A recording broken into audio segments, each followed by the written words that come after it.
Okay, well, welcome. Thank you everyone for coming, and thank you all for the amazing work that you did in the past year. This is the 2023 or 2024 annual event for last year's invasive management work that you all did in the parks. So we're starting a little late, but we got our snacks and our catching up out. The recording has started. We're going to do some introductions for some new employees that have joined us this year. Then Megan Fellows and Kathy will get into their presentation about the beginnings of the IMA program. They'll have some time afterwards for some Q&A. We'll have a few trivia breaks that we'll get through quickly like we did last year. And then at the end, we'll go into some stats from last year, a few reminders and updates, and then more time for questions. Okay. So Brian Capiti, if you could please stand, has joined us this year as our new ecological technician. He'll be working with our contractors to monitor the work that they're doing on the invasive spraying that they're doing for us in the parks and our high quality areas, and also at the IMA sites to support the work that you do. Brian recently joined the Natural Resources branch as an ecologist, transitioning from a career as a professional photographer in natural resource into natural resource management. He's currently finishing up coursework to obtain a master's degree in natural resources stewardship, ecological restoration from Colorado State University. A recent transplant to Northern Virginia, Brian lived for a decade in Brooklyn, New York, and appreciates the amount of easily accessible open space in Fairfax County. Outside of work, he enjoys fly fishing, rock climbing, mountain biking, woodworking, and when the mood strikes, playing a guitar. And as you can see, there's a very impressive picture there of him on a wall. Very cool. And then Greg Owens joined us last summer as our NNIP intern. He went around with another intern surveying the parks to help us develop the scores to help us prioritize our funding for those high quality areas. And then he stayed on through the fall, winter, and he's still with us now since we had staff that left us. He offered to stay, or he agreed to stay with us to help support the program. And so Greg is studying environmental science and conservation at George Mason University and grew up spending time in Fairfax County parks, particularly Burke Lake, Lake Fairfax, and Riverbend. He found it's been incredibly rewarding getting to explore more of the park system while interning with the IMA program, and inspiring to see how many people give their time in order to maintain the parkland. In his free time, Greg enjoys hiking, fishing, and learning more about the plants, animals, and mushrooms found in our region. So thank you, Greg, for staying with us. Now we have a trivia break. Greg, if you, or Brian. Take it away. Good morning, everyone. So we are going to do a trivia session. Just as a heads up, these are common names, the answers. So you will scan the QR code with your phone once I get this up and running.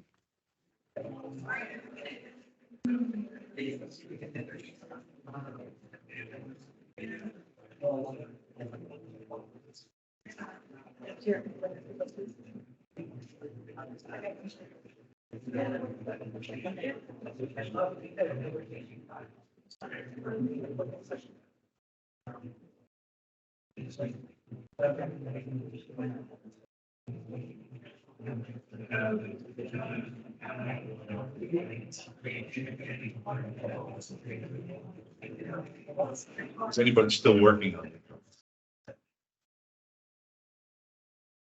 Hey, Nick, well done, sir.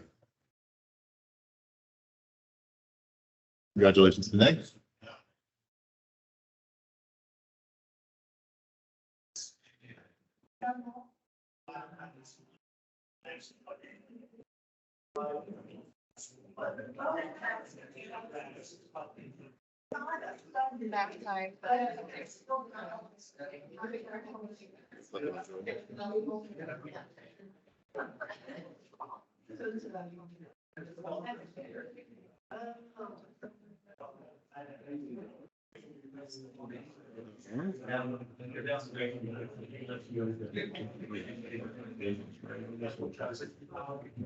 For later, I'm all set.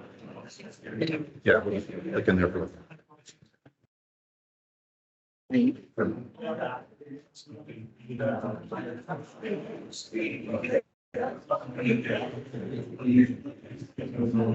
Okay, can everyone see the screen online too?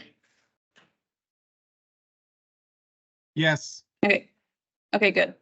All right, so next we have Kathy Fredericks.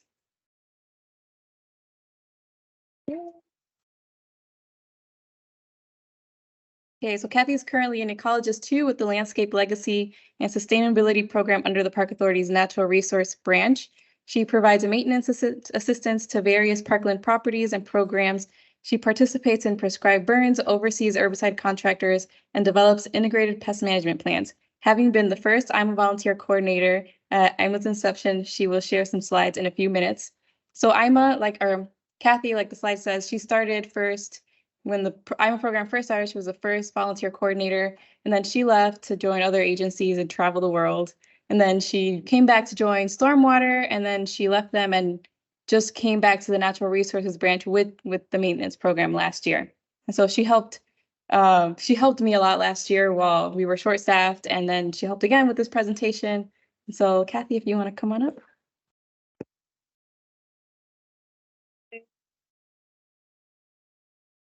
Hello.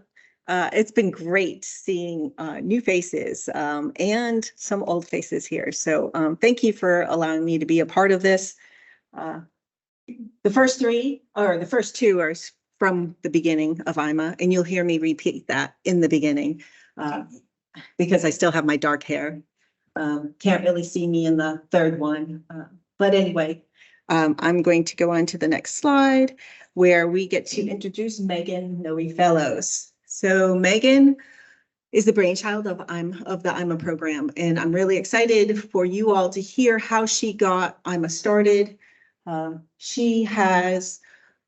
met her with the Park Authority, and I helped her at the very beginning of IMA. From the Park Authority, she then went on to Montgomery Parks, and then she came back, and she was working with the county at DPWES with the stormwater management. And since then, she has now moved on to Rehoboth. And so Megan's going to come on, tell us all about how she started IMA and where she's at now and what she's doing.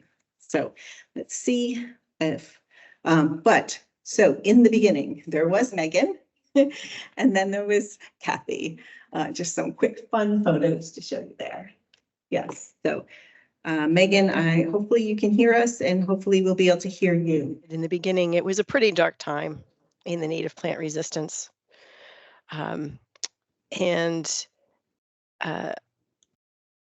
Evading the dreaded 100% invasion across a group of IMA leaders, led by Kathy Vine-Killer Frederick, had established a new secret base on the remote ice world of headquarters. Sorry, John. The evil Darth Vine, obsessed with overwhelming parkland, had dispatched thousands of propagules into the far reaches of Fairfax Parkland. So then there was the IMA program. And so hopefully I will save you any more Star Wars references, at least for the short amount of time next. But Gloria asked me 5 questions, which was great because that's as far as I got in answering all of the various amazing things that happened back at the beginning of IMA. But what inspired us was the fact that there were so many people willing to do invasive management volunteer work. We had some great examples. I had participated in the Reston Weed Warriors program that Claudia Thompson Deal and Kevin Monroe started, and then Patricia ran for so many years. One of my coworkers, who some of you might remember, Charles Smith, he had known about RIP, Remove Invasive Plants, out of Arlington.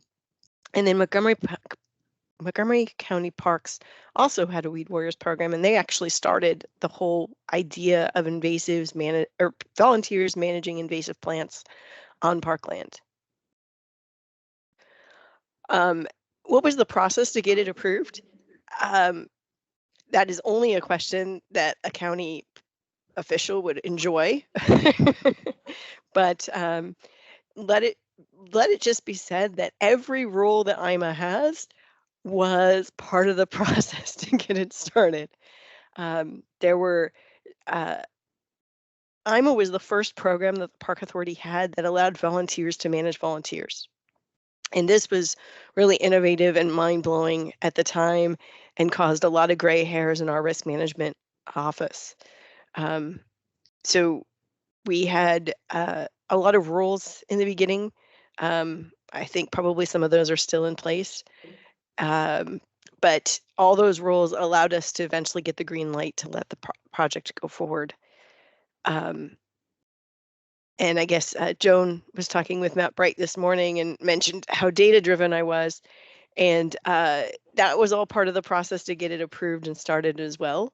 As a restoration ecologist, I don't think you should take any land management activity without taking data to make sure that you're doing more better than harm. And so that's why there's 4 little corners on all the IMA plots. That's why you can't use power tools or herbicides. That's why there's IMA leader limits to a number of IMA leaders, all part of those processes. We recruited our first volunteers with shoe leather and luck. It was nice to see Greg online. Hopefully some of the other volunteers are the first volunteers are still in the room. I think there were 5 still holdouts from the beginning. We were really, really lucky that Joanna Cornell from Northern Virginia Soil Water Conservation District was hosting something called the Neighborhood Ecological Stewardship Training. If I were in the room, I'd ask you all to stand up or raise your hand if you were part of that recruitment class, but I'm going to have to ask you to clap if you were. Oh, wow. I didn't hear any clapping. So, Megan, we have Sarah, Betty, and Debbie all here, and Greg online. Oh, okay. So I'm not the only one. And Fernando as well. Okay, so I'm not the only one who remembers this, but that master naturalists were getting started at the same time. We had some great volunteers who had already self-identified as being really keen on native plants and invasive plants. Our Sangha had been working already for several years, so there were a lot of people who came to us through that. But I bring up neighborhood ecological stewardship training because that brought us Kathy, and I think that was our best recruitment ever. So as much as I love the rest of you, Kathy stands above and beyond. How did we create the first IMA sites? It was really, really key, perhaps because we had so much influence from Joanna's neighborhood ecological stewardship training, that the IMA sites were in people's neighborhoods. They were meant to be in the park right next door to their house so that they would have easy access to it as a site leader. And we wanted people to work where they lived. Once they identified as becoming a volunteer leader and the IMA site truly had invasive plants on it, that was one thing we did check at the beginning, make sure that there was something that we wanted to target there. We had these awesome volunteers. I don't know whether people met them or not. John Dodge, Galen, and Jan Myers. These were lovely botanist volunteers that were kind of working behind the scenes of IMA, and they would go out to every site before anybody started work and get a baseline level of data to find out, just what the system was, the threats to the system. And then after 3 years, they'd go out and they do it all again so we could measure our progress. So not only did we measure by the number of bags that were taken off site, the number of volunteers, the number of work days, but we also had a measurement of the invasive canopy dropping and the native plants coming back. And then they were joined by Karen Monroe. And I don't know whether Karen's there or not. I don't know whether you were the first year, the second year, the third year. I don't know, but our team of eco monitors were incredible and helped us really track and document that IMA was working. And then what have I been up to since then? I've moved to Delaware.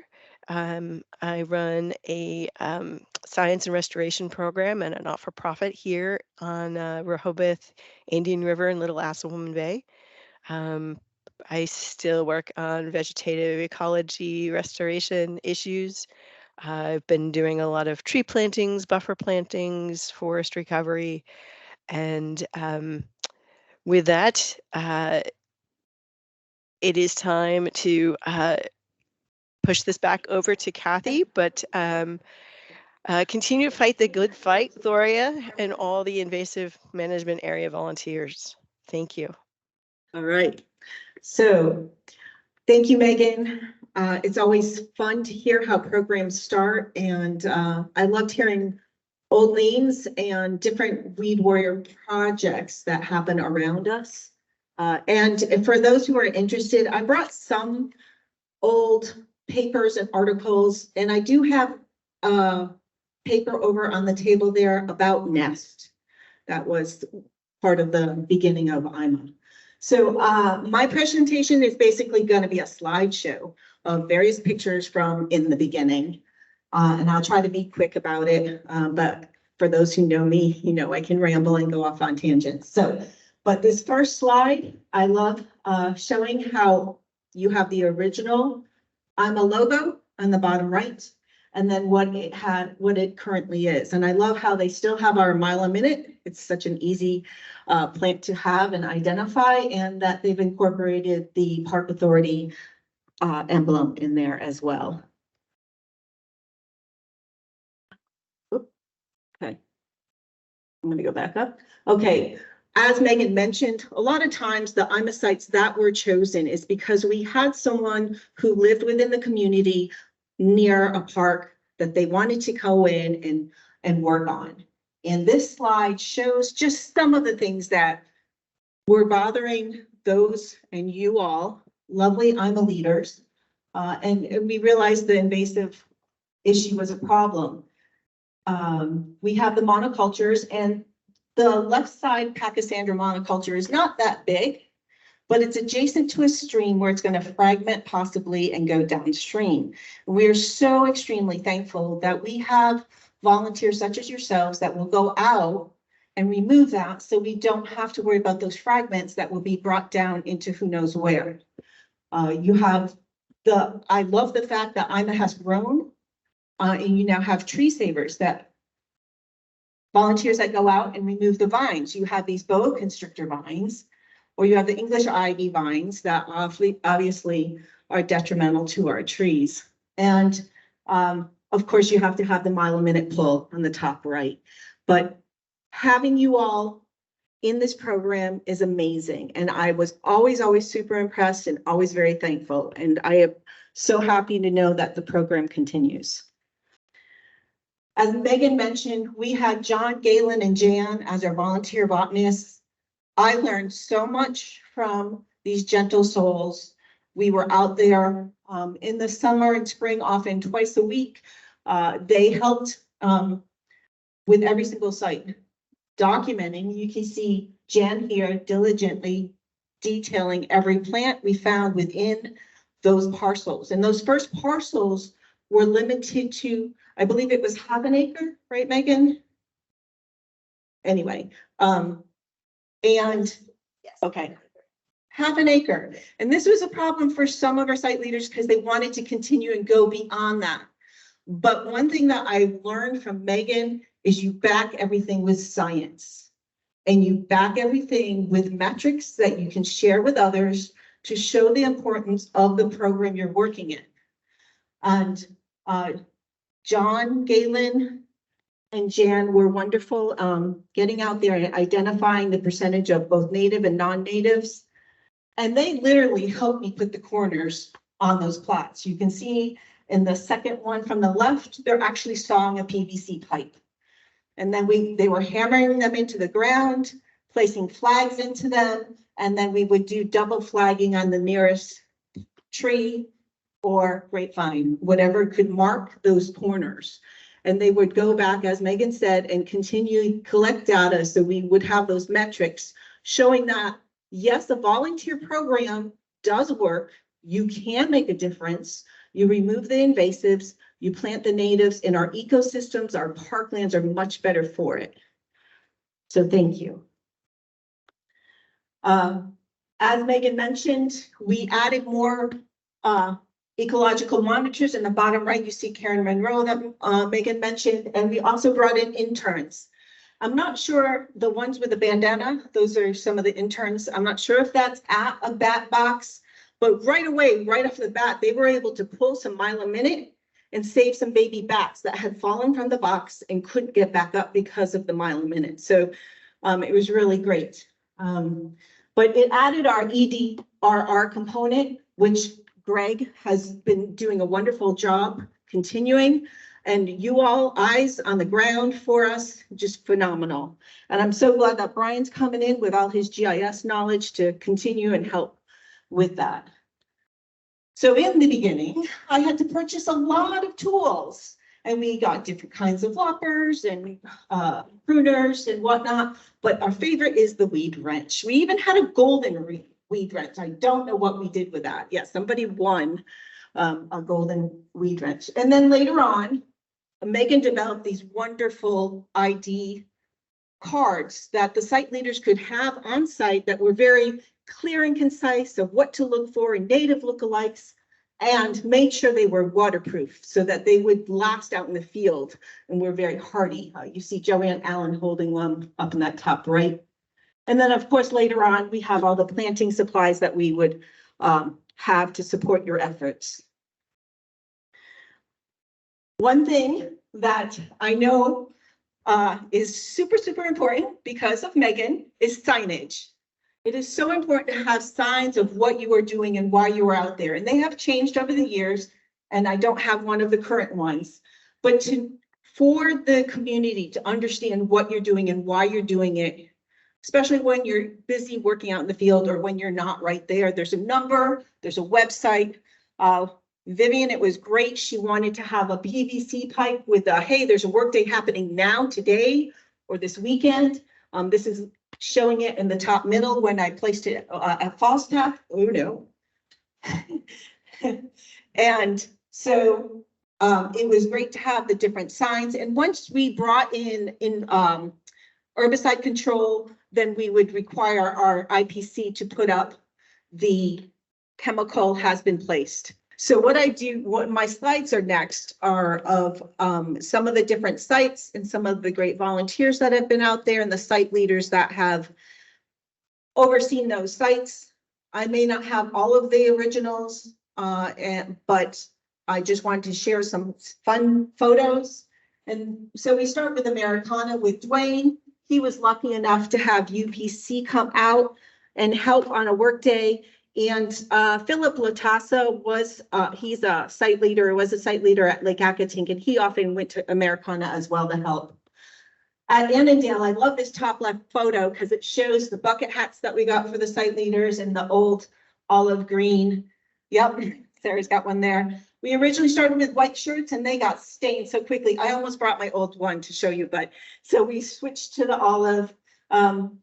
Joanne Allen in the top right is now pretty high up in forestry. She's an urban forestry forest, but I remember back in the day when she was one of my site leaders. And then you can see the work of Church here on the left, and then active use of the weed wrench.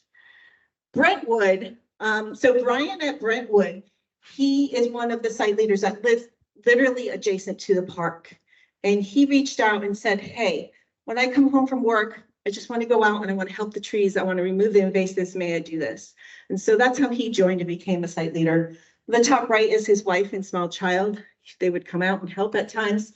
And he had these humongous autumn olives that he kept asking and asking. And we were finally able to get the area crew to come out and remove some of the autumn olives. And we'll show you a picture later with that bobcat doing so.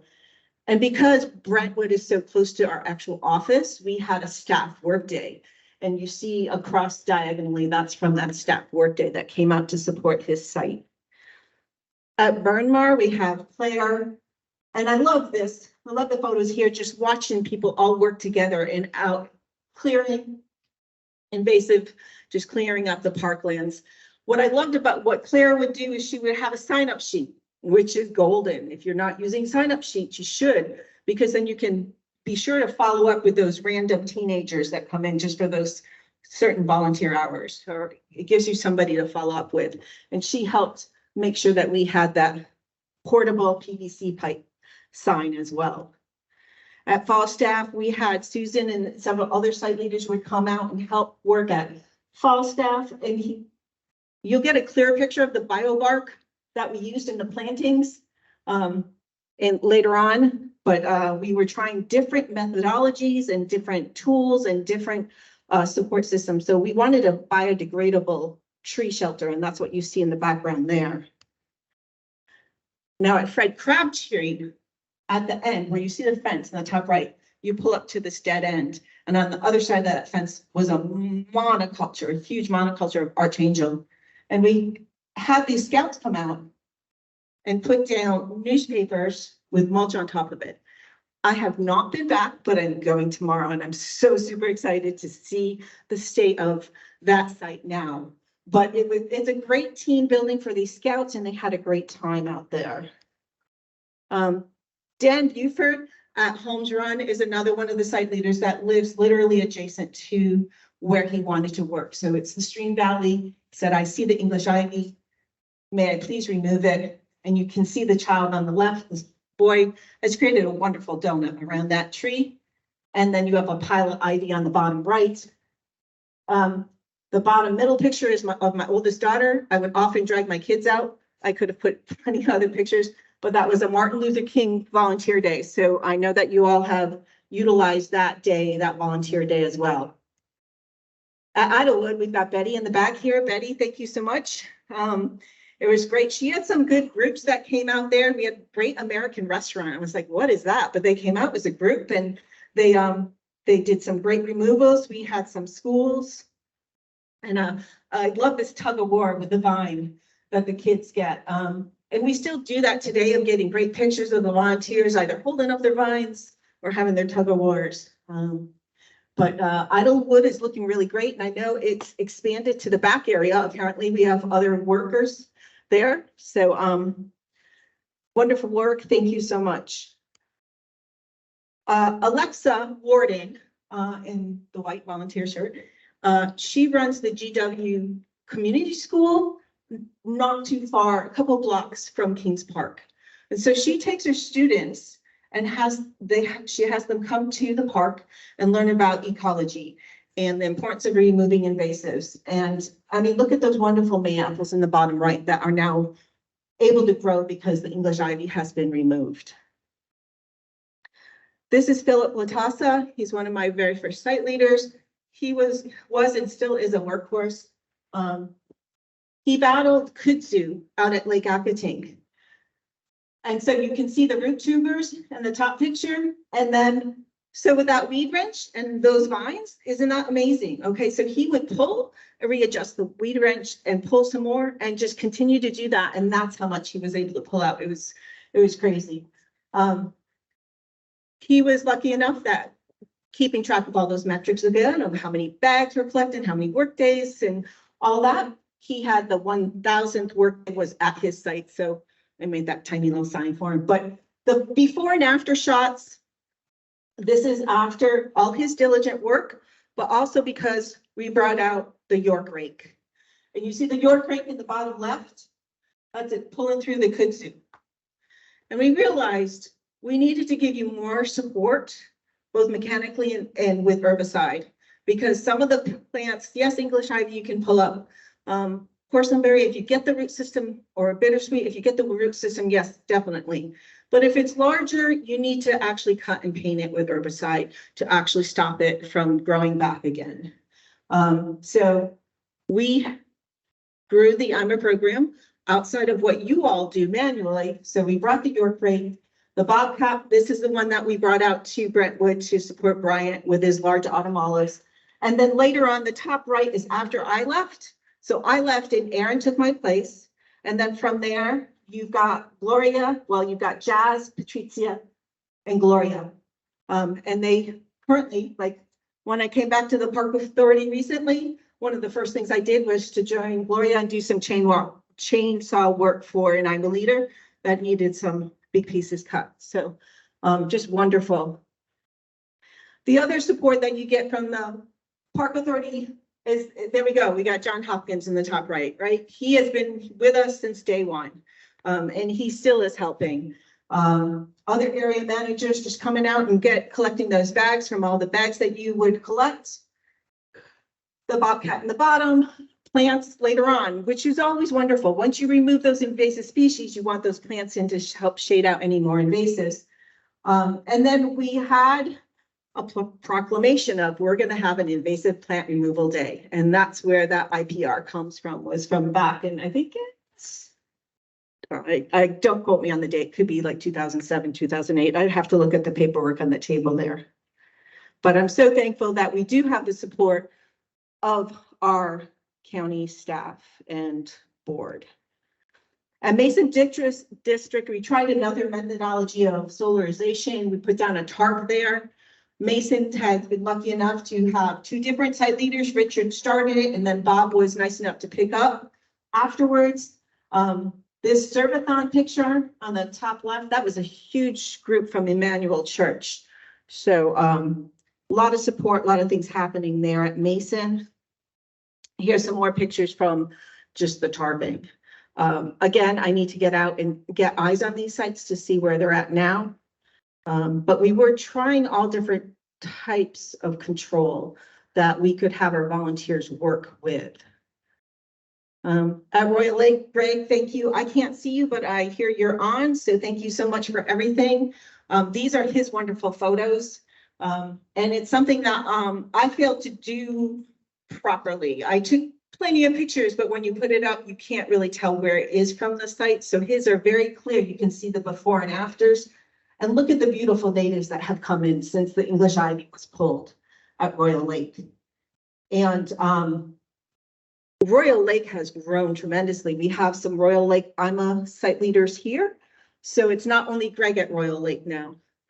And so this is something that I know Gloria's got some good before and after shots too. So I apologize that I don't have more for you. And thank you for sharing those, Greg. Nodaway, Vivian, and Fernando, they have helped IMA stay IMA so many different times. IMA has been on the chopping block, and they have stepped up and they got rallied other site leaders to speak up and to help make sure IMA continued. And we had work days out in the rain, but look at those smiles, like so happy to be out in the woods, even if it's raining. Vivian, Fernando, thank you from day one. IMA, and you're still going, and we are so thankful. They have now shifted and they use Operation Stream Shield now, OSS, and you're probably aware of them. We recruit volunteers from homeless shelters with Operation Stream Shield, and they've been really able to help a lot. I know that they've been out to Royal Lake as well.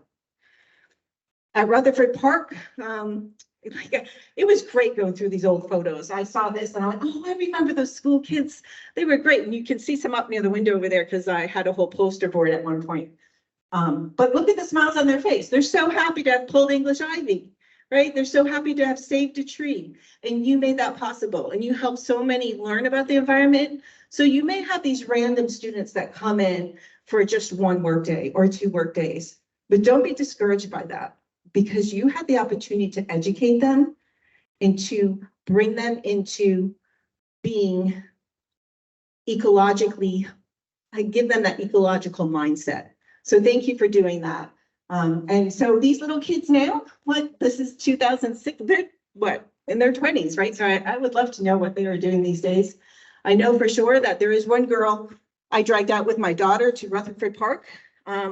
Unfortunately, they came in shorts and flip-flops, but she now works, she ended up working for KC Trees, and later on said to me, Mrs. Frederick, it's because of you that I went into the environmental work. So you two are making a difference. You are educating the next generation. So thank you.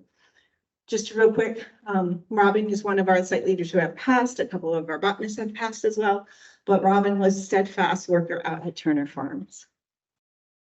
Woodland, Sarah's right here. Some old photos from back in the day in the beginning. And I always loved getting out there and working out with Sarah at Woodland Lake because you learn so much from Sarah. She's so knowledgeable both with her gardening and with her birds. And she's always very good about connecting with the people who are going to Woodland Lake, but just the students that are out there. So Sarah, it's always a pleasure and thank you so much for everything.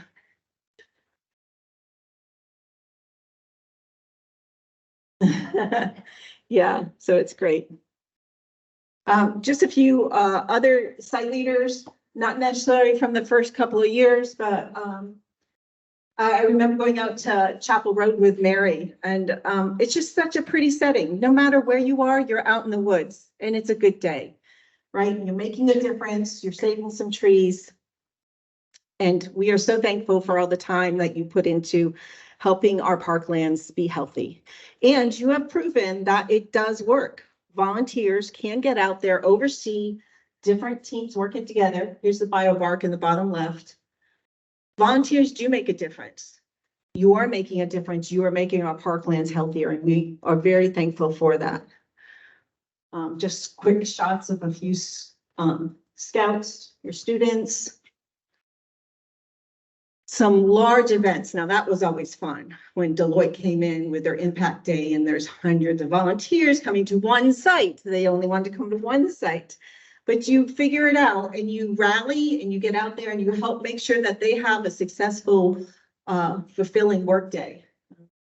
So, oops.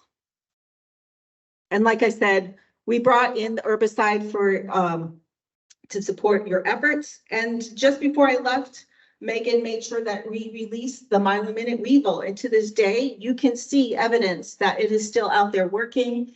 And we started tracking that as well. So the science behind everything is so important, those metrics.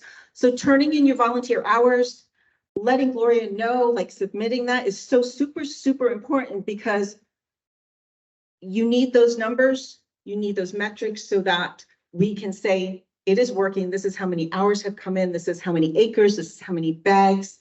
And we can continue to win awards. This is an environmental award back in 2007. You can see it over there. But thank you so much. You all are wonderful. I think now we have some questions. If you have any questions, Megan and I can see if we can answer anything. If you have anything to ask.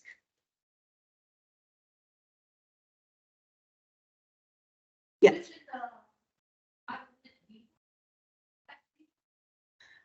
The question is about the Mile-a-Minute weevil. Megan, do you want to speak to that? Sure. So the Mile-a-Minute weevil was developed at Rutgers, and it underwent 10 years of testing before it was approved for release because biocontrols are obviously pretty scary things. And then the state got a couple of batches. So each batch had 500 weevils, and we worked with them. We had 4 batches to release the first year in Fairfax. We did 2 in Springfield and 2 in McLean. I think there was maybe 1 or 2 releases afterwards, and then the weevil spread everywhere. If you haven't seen them, they are so cute. They look like little rhinoceroses that are covered in orange rust. So look for a Mile-a-Minute with little holes in it. The big holes are Japanese beetles. The little holes are Mile-a-Minute weevils. And data driven, right? It does reduce the number of seeds each plant makes, and it pushes the seed window later in the year. So since Mile-a-Minute is an annual, anything that reduces the number of seeds is a really powerful tool. It alone, of course, doesn't work, but those are some of those nuances, right? If you wait until you start seeing the first blue on the berries before you pull the Mile-a-Minute, you've still fed the Mile-a-Minute weevil, so it stays healthy population, but then you can get the seeds out before they're going to germinate. Great, thank you. Any other questions? Go ahead.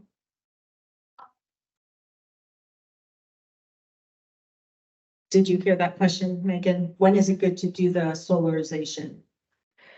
Thanks, Kathy, for repeating. Yeah, I'm not really hearing anything from the audience.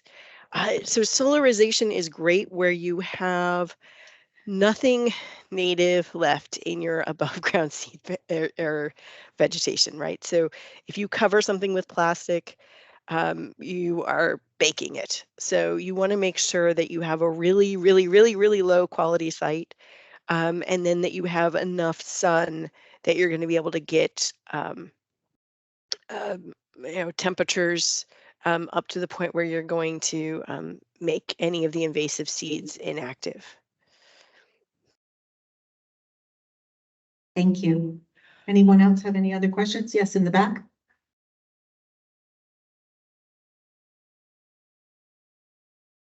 This is a Gloria question on if they do tarping, that's a question for afterwards. They want to know whether the tarp would be provided by IMA program if they were to do solarization. So that's a detailed specific site per site.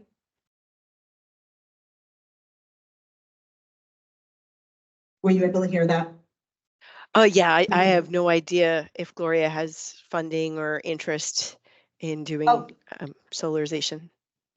Right, sorry. Yeah, Gloria answered saying it, they would provide it, but it's a case per case. You'd have to discuss it and go through Gloria. So much restoration, the best restoration is site specific. And that's why it was so cool to have so many IMA volunteers who knew their site so well. Like if you ever get to walk Rabbit Branch with Greg, Shane's Creek with Greg, he knows every bit of that patch of woods like the back of his hand. And I think probably all of you as IMA site leaders also have that same experience in your site in a way that I never could have that knowledge of any individual site. But then you also sort of have to make sure you're using the most appropriate method for that site. Like I said, solarization is when you have nothing good there anymore. Thank you. Anyone else with any other questions? We have crickets now, so I think we're good on the questions. Megan, thank you so very much for being here virtually.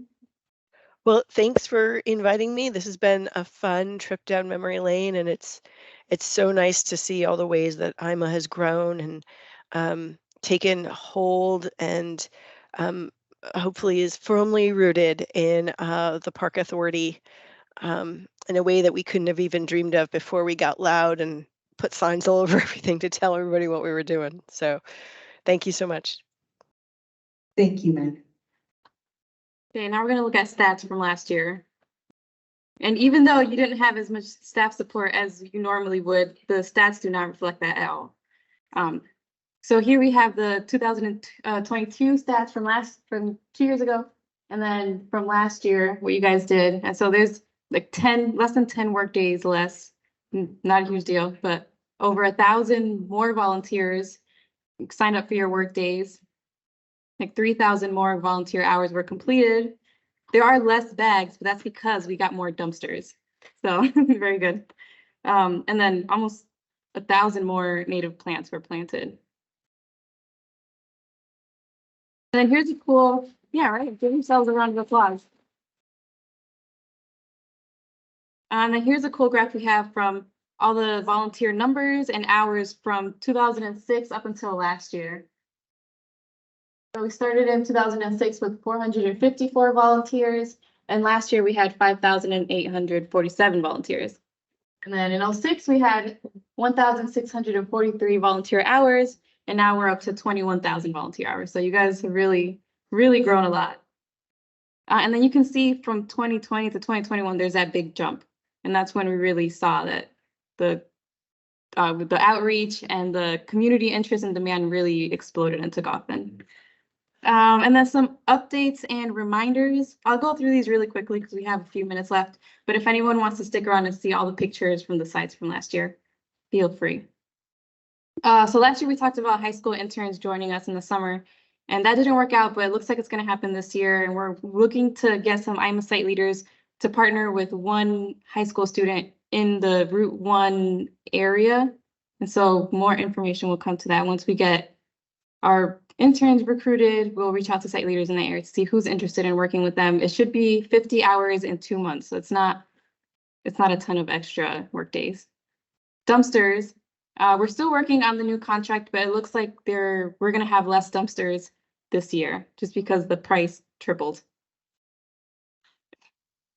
We did get a reminder from the county that volunteer age minimum is 11, and anything 11 and under, they should be accompanied by a parent or adult. If it's a class, the teacher is enough. If it's a scout group, the troop leader is that supervisor or parent guardian.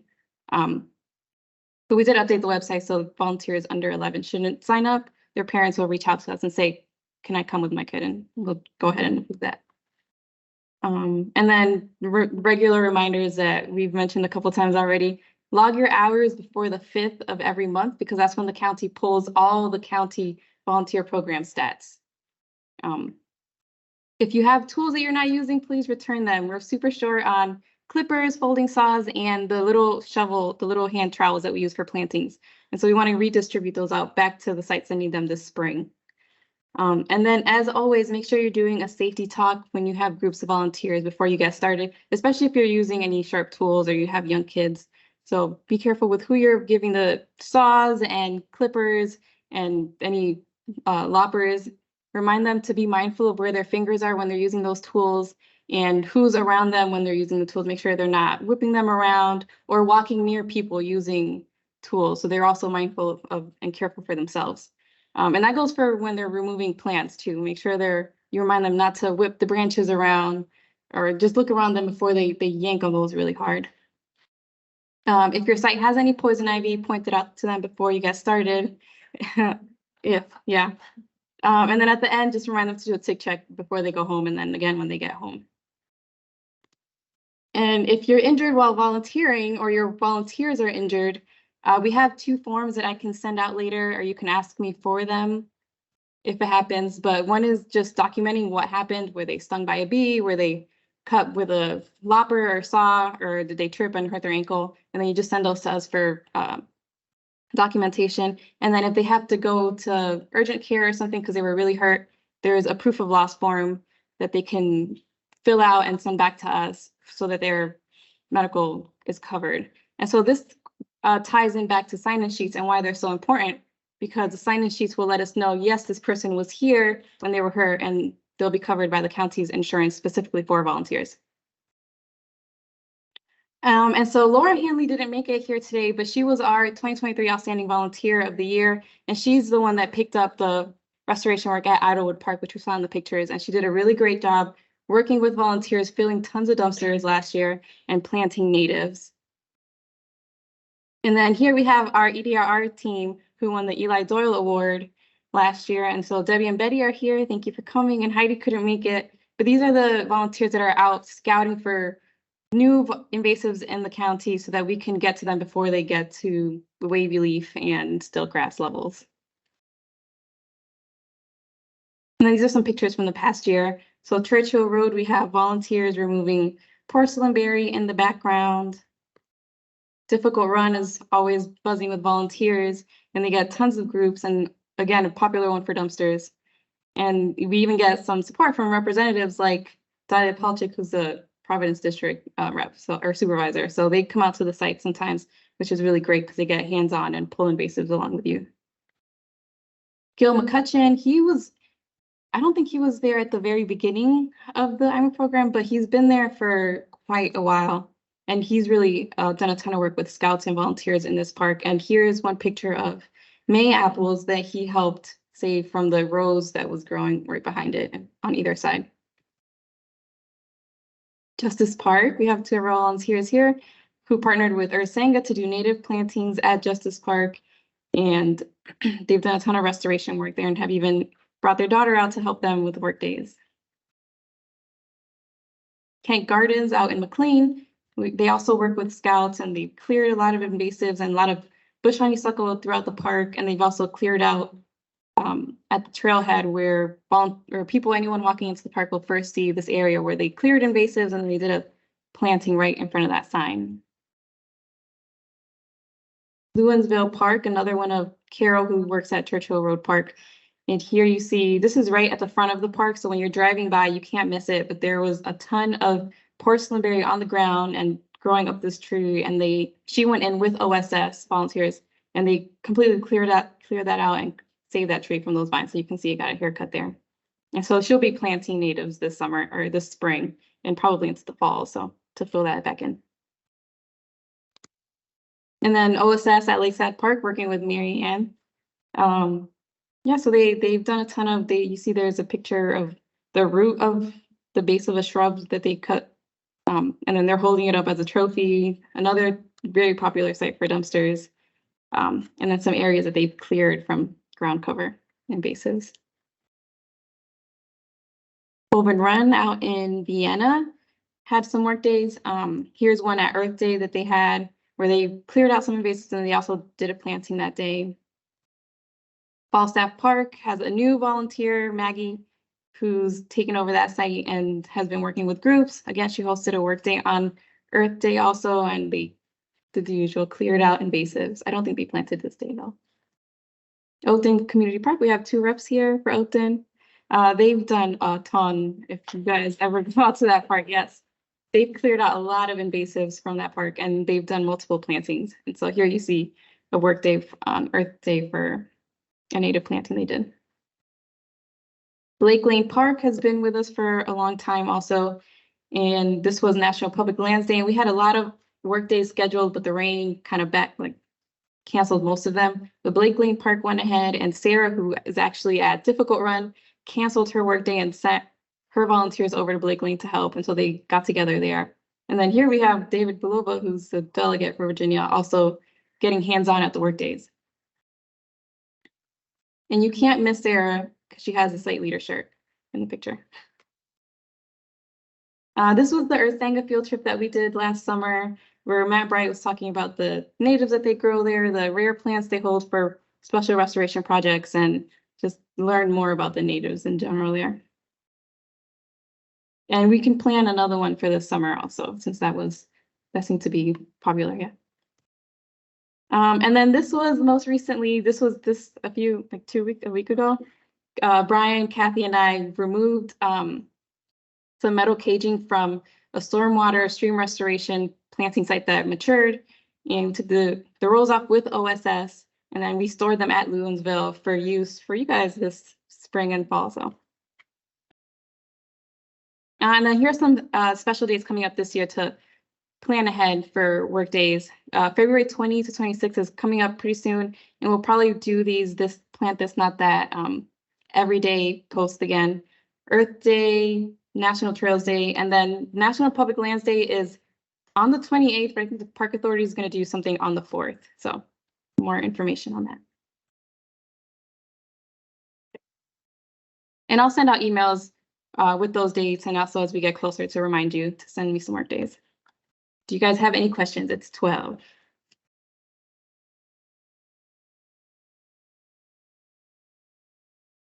They couldn't.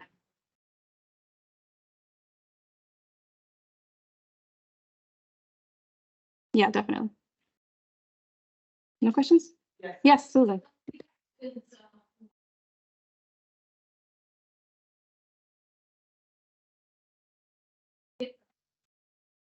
Yeah, we can print some out. I did not bring any. But the next time we exchange tools, I can bring you some, or I can mail them to you.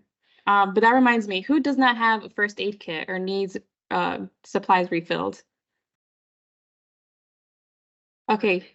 Okay, email me whether you need a new one or not, and then what you need refilled. Yeah, okay, good. And we'll order more of those.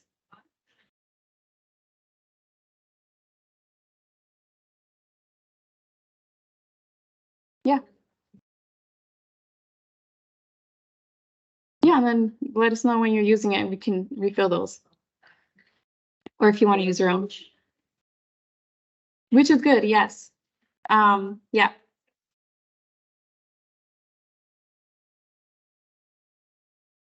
If it's like yeah, so the question was what constitutes, I guess, what's worth for the report to fill out. if it's a thorn or like a scrape and you can put a Band-Aid on it, you can use the first aid kit to do that. But if they get cut with a folding saw or they want insect stings, not mosquitoes, but like bee stings or wasp stings reported, or something more serious than that. Yeah. But if a Band-Aid can cover it, and I think it's okay. No more questions. Okay. So thank you. Thank you for coming. Thank you for your patience today.